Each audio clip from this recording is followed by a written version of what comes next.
Welcome to Stories Beyond Borders, the podcast where culture, identity, and personal journeys come together. I'm your host, Urmi, and in each episode we sit down with voices from around the world to talk about what it means to belong, to move, to grow, and to find home. Whether you're a third culture kid, an expat, or someone redefining identity on your terms, these are your stories too.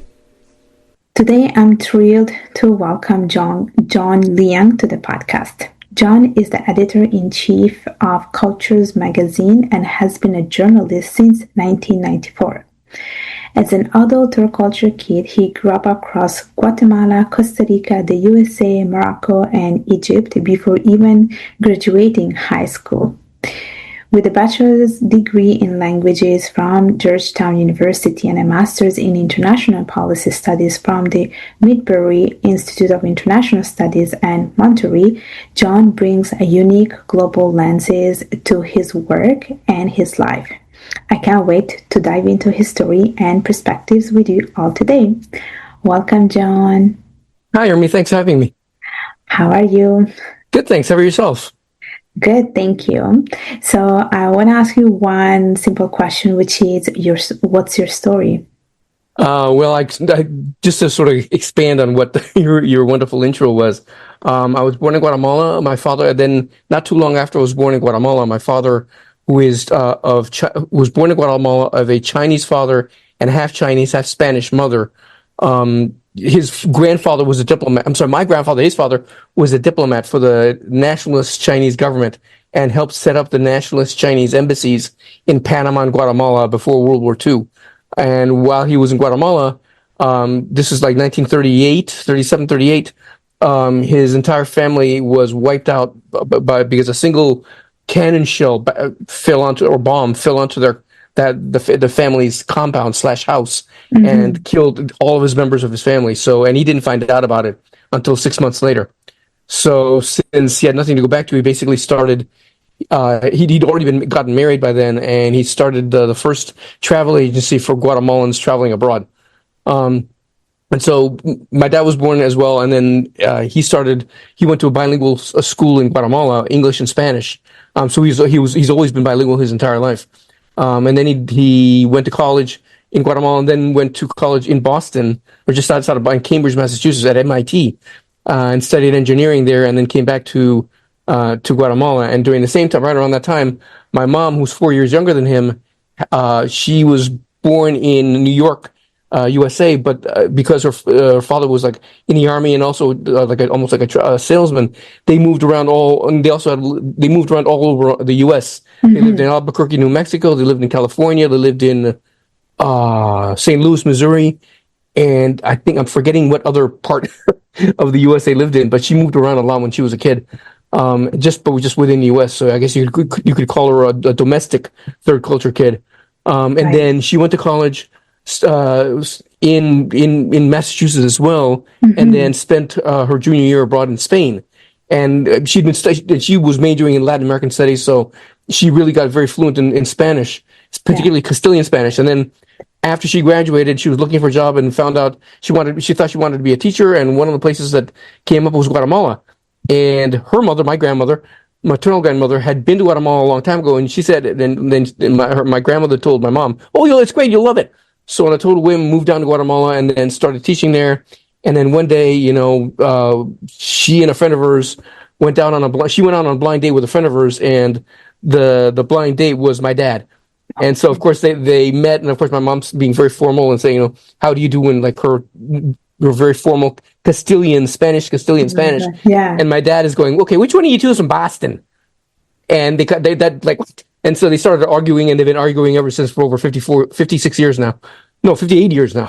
That's crazy. So then they got married. I was born there, and my sister was born there, 18 months later. And then not too long after my sister was born, my dad started working for Xerox.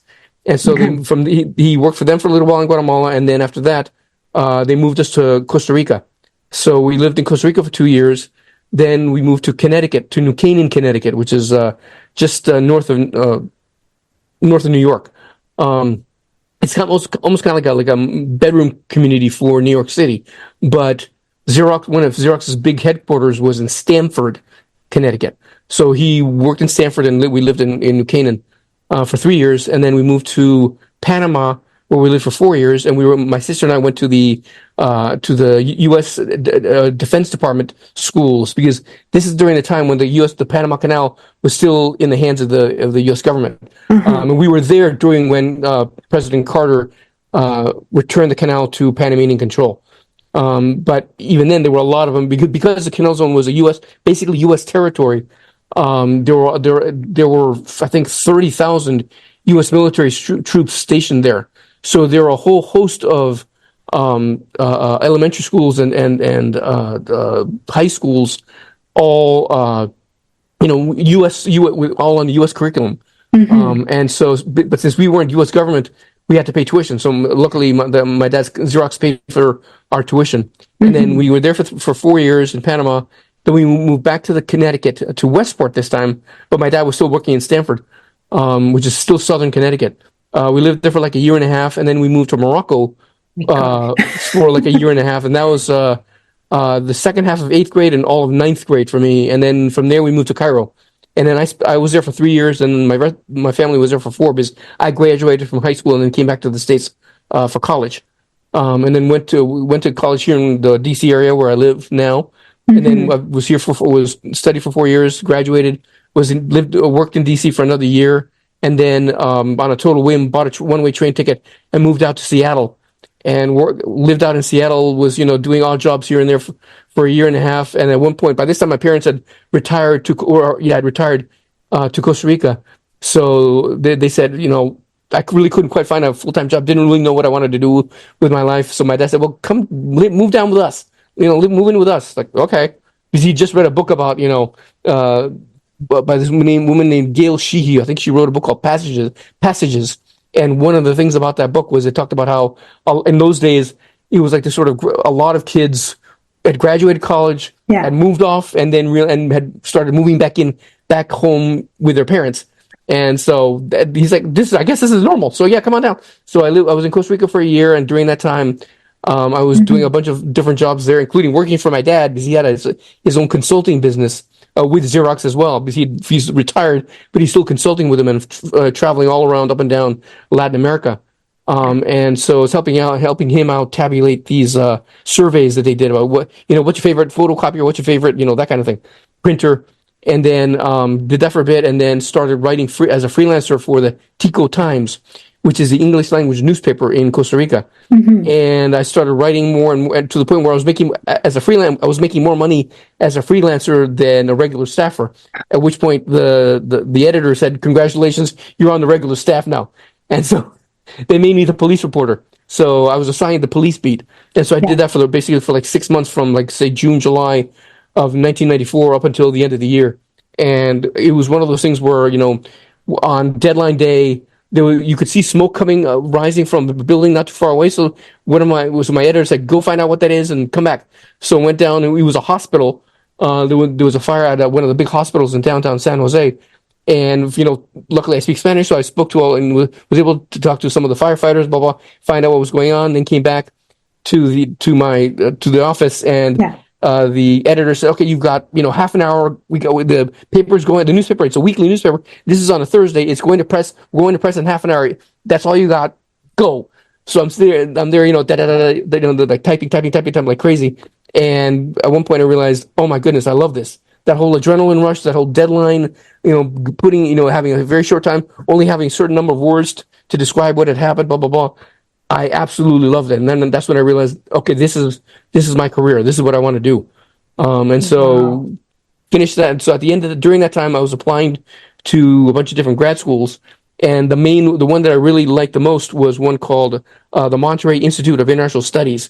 And that one is, it's based in Monterey, California, and they do like masters in international relations, in translation and interpretation, and in a whole bunch of, and those are the two things that they were known for the most. And unfortunately, it'll be closing down in a couple of years. But when I was there, it was great because 95% of the students had either lived, studied, or worked outside of their home countries. Everyone spoke more than one language anyway. And we were right on the beach, right up maybe 200 feet up from the beach, from the Monterey Ocean, where you could hear the sea lions barking, which was incredible. So Wow. got my master's out of Monterey, and then towards the end of my time there, I was talking to one of my professors who was a former special assistant to the U.S. Trade Representative, and he was asking me, "So what do you want to do when you grow up?" And I said, "Well, I'll go back to being a journalist." And he said, I was already freelancing for the Coast Weekly, which is it's like the free weekly newspaper in Monterey. Mm-hmm. And he said, "Well, you should talk to this woman. She's the editor of this newsletter called Inside U.S. Trade." I was like, "Okay." So he gave me her contact info. I faxed her like a cover letter and a resume. Say, "Hey, so and so told me that I should get in touch with you." So I talked to her on the phone a little bit, and she said, "Well, there aren't any openings here, but there's 20 other newsletters in the company. You should probably talk to the owner of the company." It's like, okay. So set up an interview with the owner, with the company founder, and he said, "Yeah, this is all well and good, but I'd love to meet you face to face." And I said, "Well, I'll probably be in DC. This newsletter is in Washington DC, or just outside of DC, and I'll probably be there first couple of weeks of January." And he said, "Okay, sure. Well, let me know when you're in town, and we'll do something." Mm-hmm. Like, okay. And at the same time, I was also interviewing via phone with the Saudi news agency, which also had an office in Washington, and they kind of said the same thing, although they were kind of like, "We sure, if you're in town, let us know." But we were looking to fill the position before the end of the year. It's like, great, no problem. So at least I had two possibilities. And since I'd gone to undergrad in Washington, and also had grad school classmates who had all moved back to DC as well, Mm-hmm. I had places to stay. And I also have friends from Cairo and from around the world who lived in DC. So I had a place to stay, if I needed to, just in case. And at the same time, I already had a guaranteed job back in Costa Rica, so I had truly nothing to lose. If nothing happened for me, I would just, come back to Costa Rica. So I got back to DC, and then we did Christmas break in Guatemala, which was where we normally did it, which is where all my dad's family is. Then flew back to Monterey, sold all my, all the furniture in the rental place that I had, and used that money to buy myself a one-way plane ticket to Washington, and then got to DC, and then stayed at some friends' houses. Called up the Saudi news agency. They said, "No, sorry, we've already filled the position." Great. Called up the owner of Inside Washington Publishers. He said, "Yeah, sure, come on down." So let's talk. So met up with him, and he said, "Okay, well, there still aren't any openings in trade, but if you couldn't do trade, what would you do?" Then I said, "Defense." He said, "Well, there's an opening in inside missile defense. Do you want to meet the editor?" Okay. So he went on 1 second, dragged in the editor, who was like in the middle of a deadline at that point. He said, "Okay, great. I can't talk to you right now, but let's come in tomorrow. We'll do it, or in a couple of days, we'll do an interview." It's like, great, sure. Yeah. So went in a couple more days later, did an interview with him, and then this was right before like a Martin Luther King holiday weekend in January. Yeah. And so I went off to see another friend of mine. I was staying with a friend from Cairo. Went off to see another friend from college who lived up in Maryland. Spent the weekend with him, and when I got back, there was a note on my bed saying, "Hey, call this guy at Inside Washington." And I was like, so called him up, and they said, "Yeah, we'd love to hire you." I was like, okay. And so basically, I've been with that company ever since. And then, so during that, so 27, 28 years now.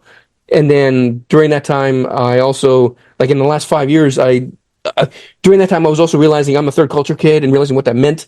So I became a member of this organization called Families in Global Transition, FIGT. And so from between 2014 to 2019, I would be going to their annual conferences. In the first few years, they were held in the DC area, which made it much easier. So I could just go there and attend it. And then after that, they started doing it, they moved them to Europe, and specifically the Netherlands. So the first year was in Amsterdam, and then the next 2 years was in The Hague.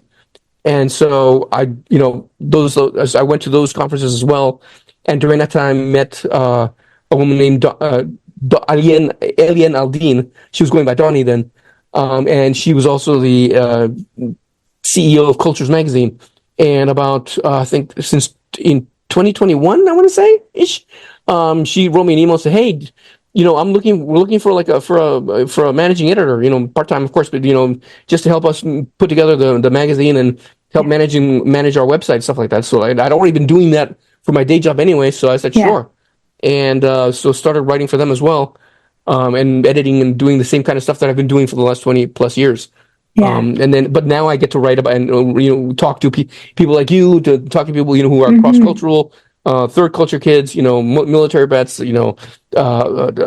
missionary kids, people who are children of immigrants, where they're the first ones, the first generation to learn English, and their parents still speak the home language at home, so they'll speak one language at home and then speak a completely different language outside the home, and then they've got that whole dichotomy between like code switching, like using certain words in a certain way with their siblings, where having their own little language with their siblings versus having a separate language with their parents versus having a separate language with their friends, that kind of thing. So yeah, I must say, you have a very impressive background. You and your family, your parents, even before you were born, they were always like moving around from one place to another. And also your experience, even, when you were like a young person, even when you became an adult, you were always moving around. And what I want to touch upon a little bit is about you discovering about being, a third culture kid, like, because you said it came at that point that you start to realize it. What were some of the things that were like that triggered you to think about that? The first time I learned about the first term I learned, actually, it wasn't third culture kid. It was global nomad, because there's this woman named Norma McCaig who coined the term global nomad. And I forget what year I was in college, but I saw a flyer on a bulletin board saying, "Did you grow up outside the U.S. because of your parents' job? Come to this meeting." It's like, that sounds a little bit like me. So then I went to that meeting, and she starts talking about how coming in, all the things you go through as a third culture, all the culture shock you go through as not just going to a foreign country, but the worst one is coming back to your home country and trying to understand what the heck the people who are your compatriots are talking about. Mm-hmm. And when she talked about that sense of alienation, it's like, yes, that's me. And they're like, oh my God. And then, went away from the meeting, great, and then probably forgot about it until 10 years, I don't know, I want to say 10 years later, when I learned about the term third culture kid. And then read, of course, the book by Ruth Van Rieken, and realized, oh my goodness gracious me, that is absolutely me. And this has basically been in the last like 15 years. No, actually last 20 years. Yeah. And then learned about families in global transition, and then that's why I really got involved with them, got onto their board, was part of the communications committee with them, helped put out their newsletter. And then that's how it sort of all came about. Yeah. And was it, so you moved around like in many different places, mm-hmm. And you were exposed to so many different cultures. Did you feel like it was hard in a sense, or was it just naturally easy to you?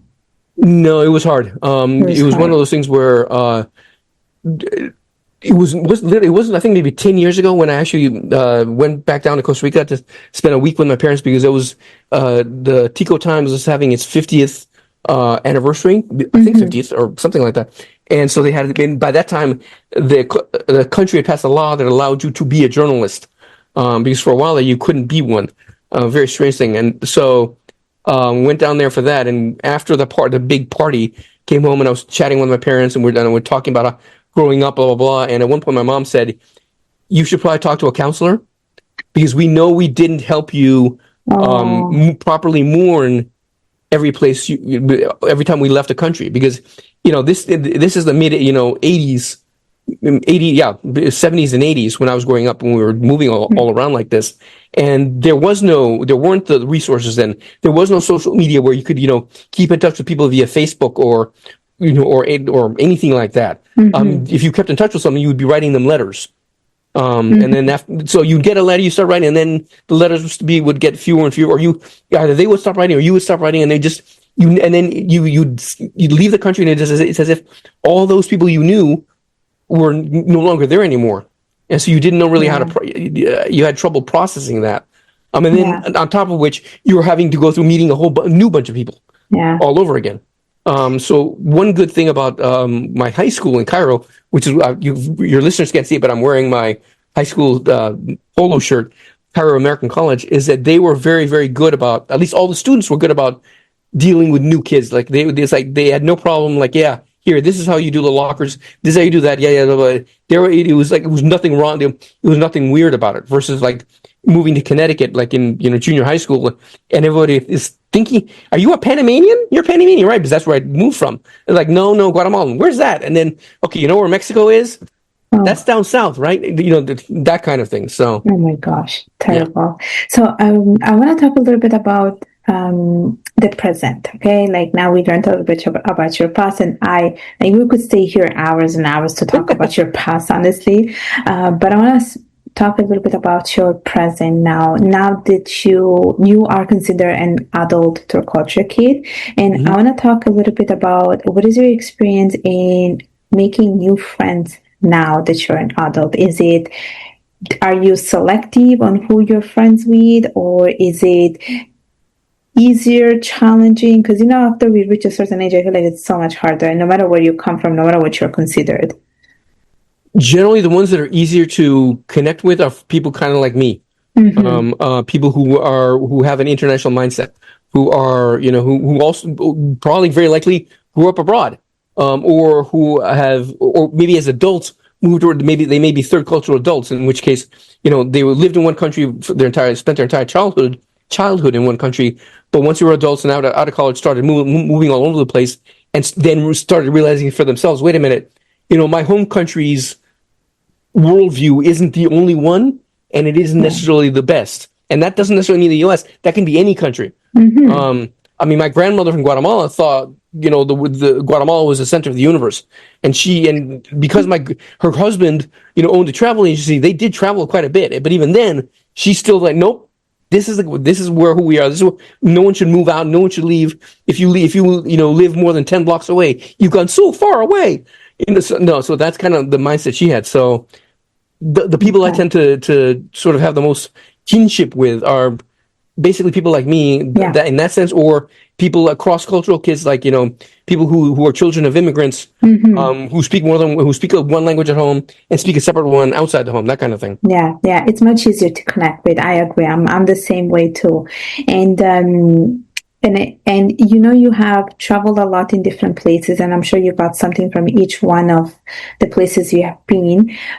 If there is few lessons that you have learned from some of the experiences, what would you say they are? Or what kind of person do you think these experiences, what kind of person did they make you, like what kind of person did you become through these experiences?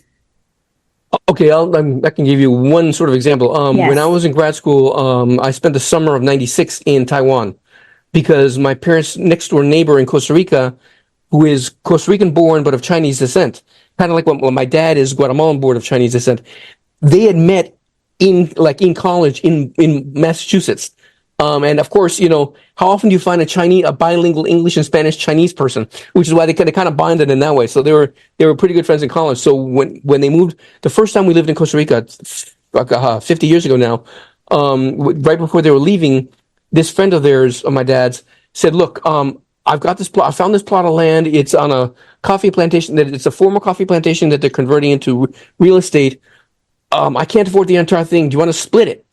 And so they drove up this, dirt road. In those days, it was just nothing but a dirt road. Now it's fully paved, and there's houses up and down the road. And it still needs like 5 traffic lights because the traffic is insane. But they drove up to the part where to the property and looked down at the city below them and went, "Oh my goodness gracious, this is incredible." So they plonked down like basically whatever savings they had to buy the plot of land, and over the next 10 years, built a house on that land and then rented it out until they decided. My dad took early retirement from Xerox, and then they moved back down there. So they were there. And so during that, when I was in grad school, she was still the neighbor, and she said, well, she was named the Costa Rican ambassador to Taiwan. And so she said, if John ever needs a place to stay, let me know. I was like, sure. So I took her up on it, and then spent the summer of '96 in Taiwan. And this is also just happened to be during the inauguration of Lee Teng-hui, the first democratically elected president of Taiwan. So I was there. Within the first 2 weeks that I was there, like the president of Costa Rica visited. Most of the countries that still had diplomatic relations with Taiwan visited to celebrate the inauguration. And so I think that during that time, I was taking a bus downtown, into town and back, and then I realized at one point that, oh my God, I don't know where I am. because I'd studied Chinese in grad school and in college, but I'd forgotten a lot. And I'm standing there going, oh boy, where am I? Oh my goodness. And having that same sort of panicked reaction that I'd felt back when we were living in Cairo and Morocco and those places, more so than, because I was a little bit older when we were living in Morocco and Cairo. So by then we were sort of more aware of our surroundings and that kind of thing. And also Cairo and Morocco were not Latin America. They're not, we were, up until we moved to Morocco, we were used to like U.S. culture, we were used to Latin, Central American culture, but Arab North African Muslim culture was a completely other side of the moon thing for us. It was truly foreign for us. So, having a guy yell 5 times out of a tower was kind of like, took some getting used to. So when I was in Taiwan, I'm like, okay, wow. And then that's when I realized, no, you're feeling the same. My own brain started going, no, you're feeling the same feeling that you felt before, but now you can do something about it. It's like, oh, so I just took a few deep breaths, and next thing you know, there was my stop. My stop came right up. Okay, then it was okay. I'm fine. You're good. I got off the bus, and it was cool. Wow. Impressive. Honestly, you have like an impressive story of like being in different places and trying to navigate like your adventures. So as we are approaching the end of this conversation, if you had to leave one message to people who are listening to this episode, especially based on your experience of moving around, being a nomad, a global nomad, what would you say? Read a lot. There's more than one book about global, not just the main third culture kid books. There's several books about being a third culture kid, about growing up as an expatriate, about and how different people deal with this. My experience is by no means the only one. I'm very likely in a minority. I'm sure there's a whole plethora of different ways people can experience growing up abroad. I mean, I'm male. I'm a guy. My sister went through a completely different kind of experience than I did, and she even wrote her own solo show called Alien Citizen, an Earth Odyssey, that you can find online if you just look that up. Alien Citizen, an Earth Odyssey. You can rent it for like $4 and watch her show and and she talks about how the stuff that she went through growing up, and it's a completely different thing when you're male versus female. You get there,